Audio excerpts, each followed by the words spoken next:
दोस्तों नमस्कार। उम्मीद फाजली का एक शेर है, आसमानों से जो फरिश्ते उतारे जाएं वो भी इस दौर में सच बोलें तो मारे जाएं।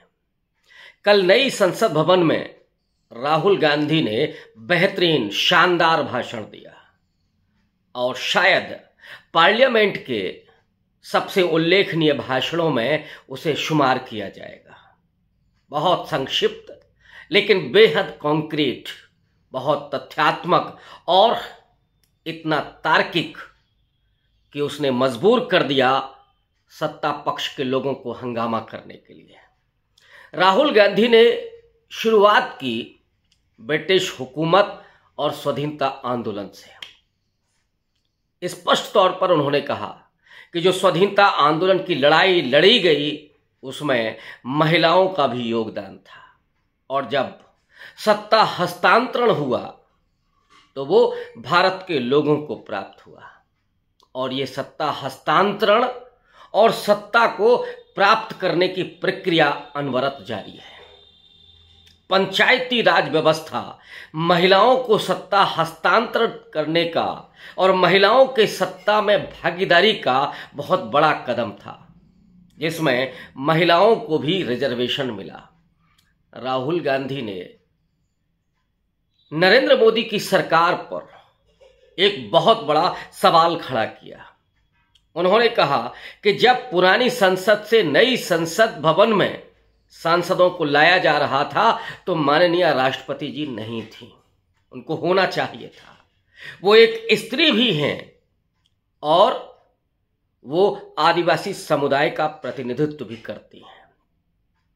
राहुल गांधी ने इसके आगे बेहद तथ्यात्मक ढंग से उन बातों को सामने रखा। उन्होंने कहा कि जो डेमोक्रेसी है, उस डेमोक्रेसी में जो संवैधानिक संस्थाएं हैं वो सरकार को चलाती हैं, और संवैधानिक संस्थाओं में जो बैठे हुए लोग हैं, जो नुमाइंदे हैं, जो सरकार को सलाह देते हैं, उन लोगों पर निर्भर करता है कि सरकार की नीतियां क्या होंगी।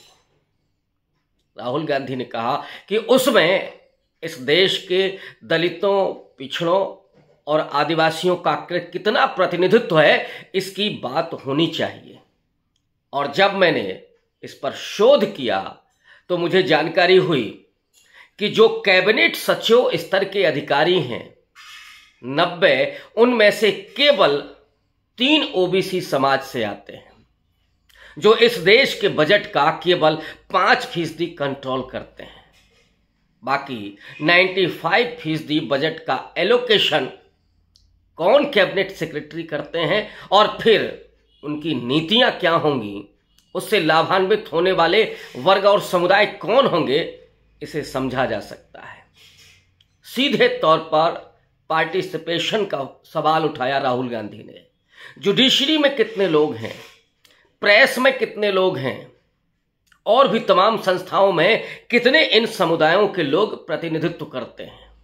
और इसीलिए उन्होंने कहा कि विमेन रिजर्वेशन बिल का मैं समर्थन करता हूं और इसे चाहता हूं कि ये अभी से लागू हो। इसके लिए आने वाले वक्त में न तो जनगणना की जरूरत है और न ही परिसीमन का इंतजार किया जाना चाहिए। राहुल गांधी ने कहा कि जो लोकसभा और विधानसभाओं में 33% महिलाओं का आरक्षण किया जा रहा है, इसे तत्काल प्रभाव से लागू होना चाहिए। लेकिन जो बिल लाया जा रहा है ये अधूरा है, और इसलिए अधूरा है क्योंकि इसमें ओबीसी महिलाओं का स्टेक नहीं है। फिर उन्होंने जोड़ा स्वाधीनता आंदोलन से कि जो महिलाओं को सत्ता हस्तांतरित होनी चाहिए थी, क्योंकि भारत के लोगों को वो सत्ता हस्तांतरित हुई, तो जो महिलाओं का पार्टिसिपेशन हुआ सत्ता में वो पंचायती राज में हुआ, और अब लोकसभा और विधानसभाओं में जो हो रहा है, लेकिन उन महिलाओं के भीतर भी ओबीसी समुदाय है, तो इस समुदाय को भी उस सत्ता में भागीदारी मिलनी चाहिए। राहुल गांधी ने एक और बात बड़ी मार्के की कही, जिस पर शायद किसी का ध्यान नहीं दिया।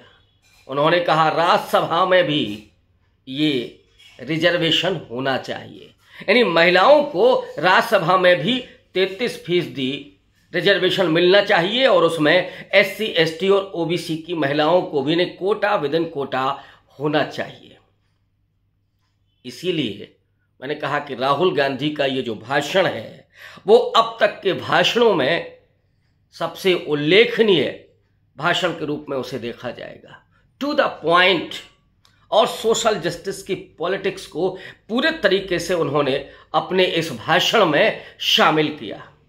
और जो भारतीय जनता पार्टी पिछले दिनों सनातन के मुद्दे को उछाल करके इस पूरे डिस्कोर्स को कहीं पृष्ठभूमि में धकेलना चाहती थी, क्योंकि इंडिया अलायंस जिस आधार पर खड़ा हुआ वो पॉलिटिक्स सोशल जस्टिस की है, वो पॉलिटिक्स आम आदमी के सवाल की है।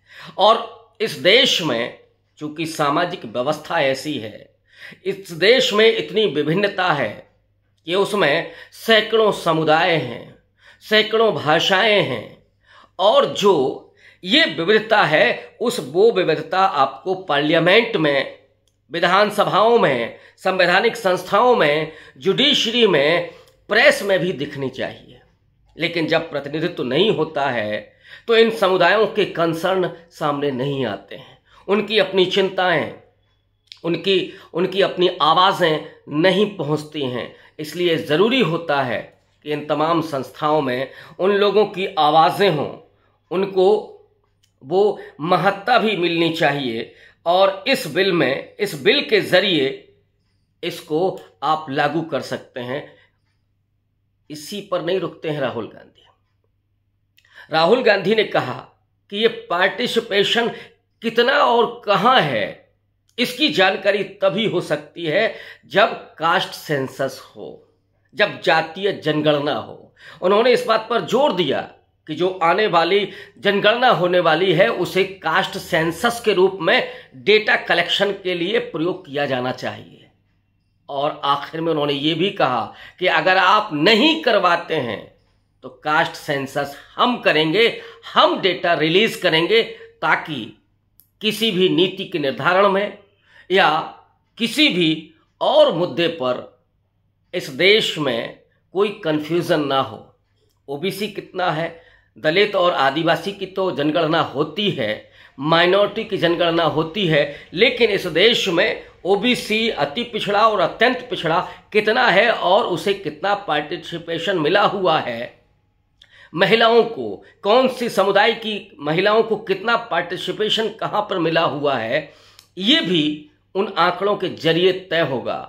दरअसल जो 21वीं शताब्दी है वो महिलाओं की शताब्दी है और महिलाओं को आगे आकर के देश की, संविधान की, लोकतंत्र की इन तमाम बुनियादों को संभालना होगा। वो आज शिक्षण संस्थानों से लेकर के और सचिवालय तक काम कर रही हैं, बड़ी जिम्मेदारी के साथ कर रही हैं। घर से लेकर के वो सरकारी संस्थानों और मीडिया, जुडिशरी तक संभाल रही हैं, लेकिन उसमें भागीदारी अन्य समुदायों की भी हो, आदिवासियों की भी हो, दलितों की भी हो, ओबीसी की भी हो, अल्पसंख्यकों की भी हो, ये सुनिश्चित किया जाना चाहिए। तभी इस देश में जो ट्रांसफर ऑफ पावर है वो बॉटम तक जाएगा और हम समावेशी राष्ट्र की संकल्पना को पूरा कर सकेंगे। शुक्रिया।